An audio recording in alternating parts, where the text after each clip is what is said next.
us probably had the experience at some time or another of feeling lost or of not knowing which way to go. Yet usually we know where we are and we don't need to think twice about how to get there. In fact, ordinary life would be pretty difficult if we didn't. Typically, the way we make sense of the world is by moving through it, making journeys. As we move through the world, we recognise places and features or things that make sense to us, and we use these to find our way. Every day we navigate between what we know and what we don't know, often just on the border between the two, between knowing and not knowing, of being lost. We explore the world. Now I want you to think for a moment. Think about the last time that you were lost. What did it feel like? Exploring the boundary between the known and the unknown is part of an experience that starts in childhood.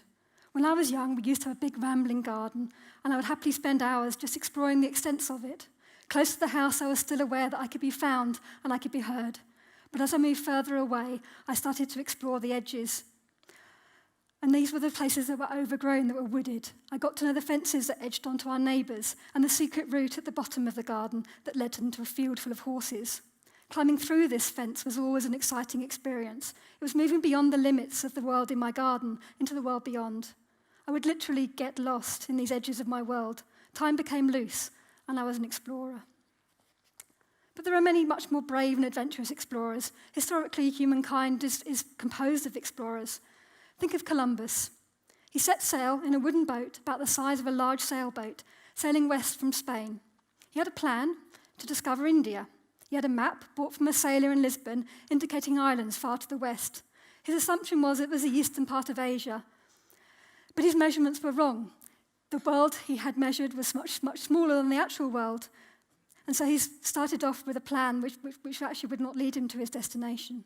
So in August 1492, off he sails into the unknown, and his diaries reveal the degree to which he eventually was entirely reliant on measurements and clues in the surrounding blue landscape, and in fact how precarious they were. The main instrument was called a quadrant, which was used to measure the position against the stars and horizon. But this was still all relative to his mistaken calculations, and he was aware of the fact that he was operating in an uncharted environment. He would change his course to follow a flock of birds, or for the pattern of the sea on the horizon, or because his crew had said they'd seen land. And on he sails, and on 20th of September, 1492, think about the date, 20th of September, that's 521 years ago from today, he sights what he thinks is evidence of land. This is a record in his diary on that date. Steered west by north, varying with alternate changes of wind and calms, made 7 or 8 leagues progress. 2 pelicans came on board, and afterwards another, a sign of the neighbourhood of land. But it wasn't actually until Thursday the 11th of October, that's 2 weeks from now, that land was actually sighted. It was San Salvador in the Bahamas. And again from his accounts, steered west-southwest and encountered a heavier sea than they had met with before in the whole voyage. Saw pardellas and a green rush near the vessel. The crew of the Pinta saw a cane, a plant which grows on land. And after sunset, we steered the original course west and sailed. And as the Pinta was the swiftest sailor and kept ahead of the Admiral, she discovered land and made the signals which had been ordered. So 77 days after he set off from Spain, he discovers land. But does he stop? Has he reached his destination? No, he continues on, drawn by promises of other places and riches, sailing off into the unknown, always on the verge of being lost. Now imagine today you make such a journey. It's about this time of year when it's cold and wet outside, the idea of the Bahamas is pretty much inviting. So what would we do? First of all, this will be a trip, not a journey. So I get as much information as I can in advance. I check out everything I need to know I can about San Salvador. I ask on forums. I book the trip online. I know everything about San Salvador, Bahamas by the time I arrive. It's hurricane season in September, for example, so I'll watch out.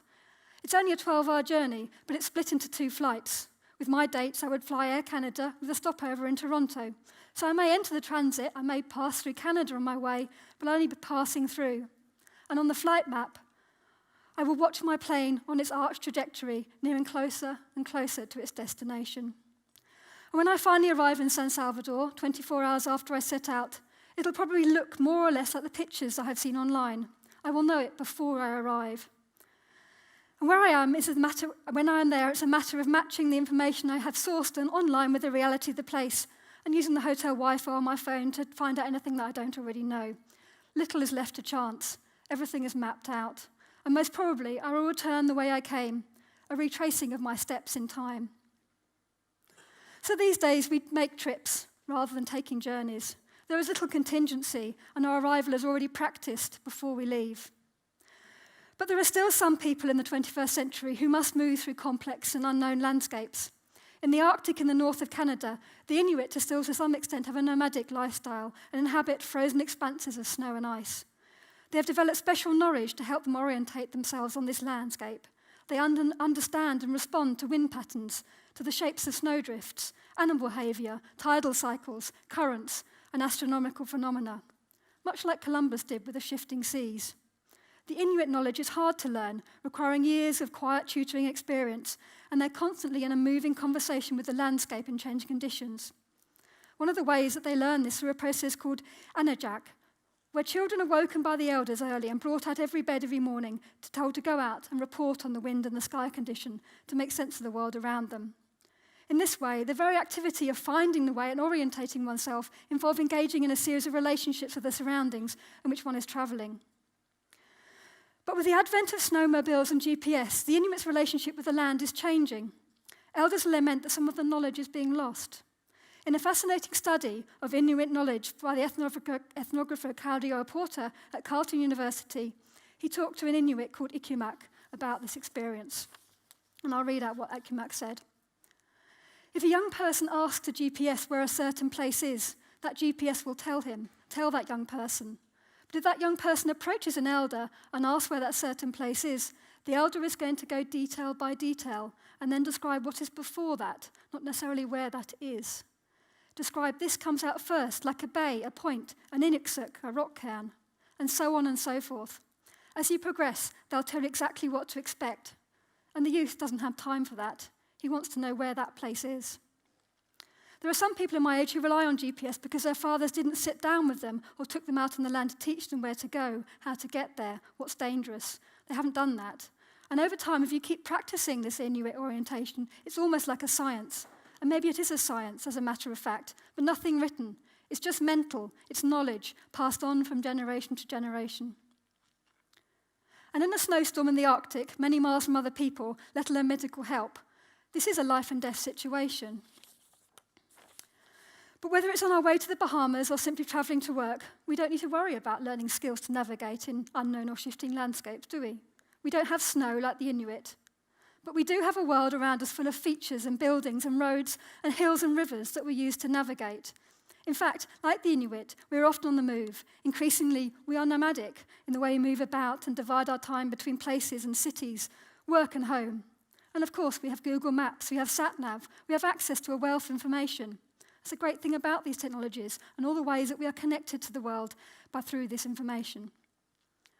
But what I'd like to argue is that the more we rely on these types of ways of experiencing the world, through navigating through it, the more we, in fact, get lost. We are losing our knowledge of the world. We are no longer explorers, only travellers.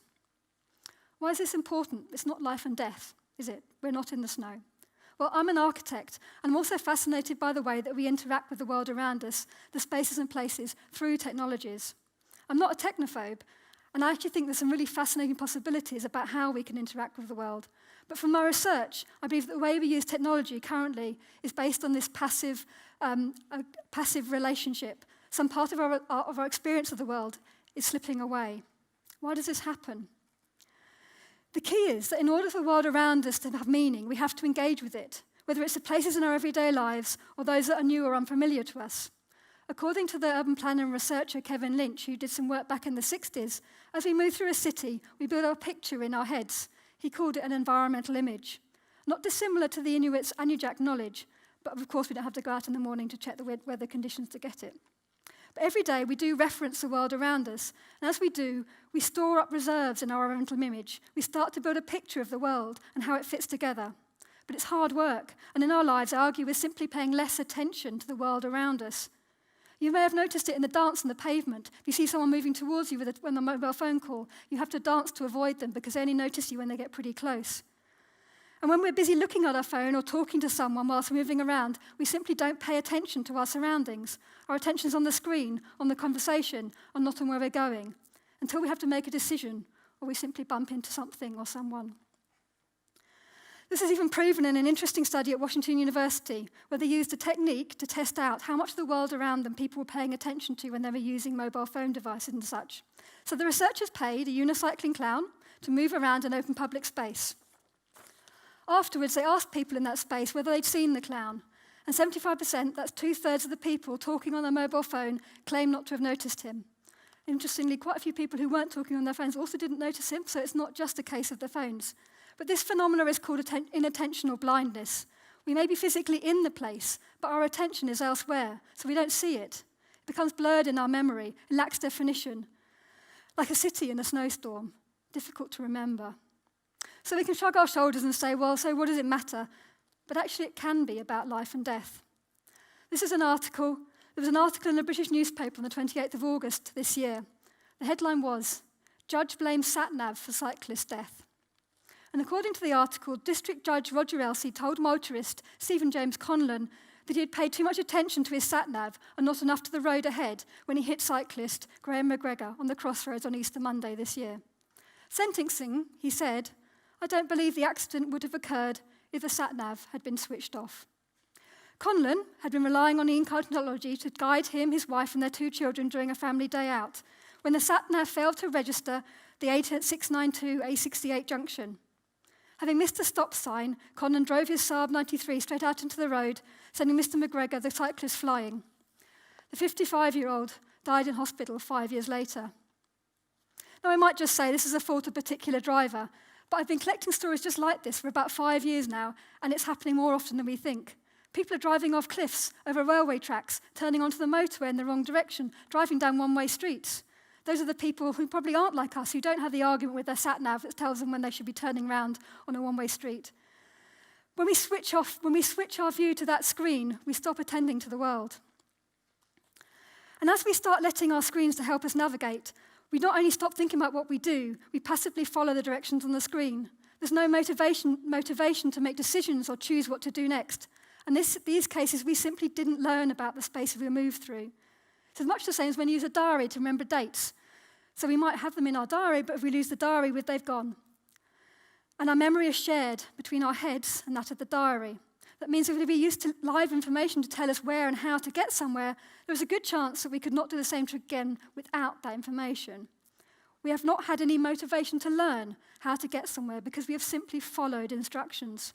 If the hard mental effort of getting lost or finding our way is no longer part of everyday life, to some extent, the world around us is starting to have less definition. If we don't see it, we can't remember it. So we're forgetting the material and physical world around us. It's almost as though the world around us is becoming blurred, not unlike in a snowstorm. The world is becoming invisible to us, just like the shape of a snowdrift is becoming meaningless to the Inuit.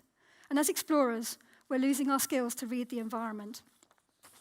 In a fascinating book by Rebecca Solnit, which I recommend you all to read, called A Field Guide to Getting Lost, she talks about this idea of attention.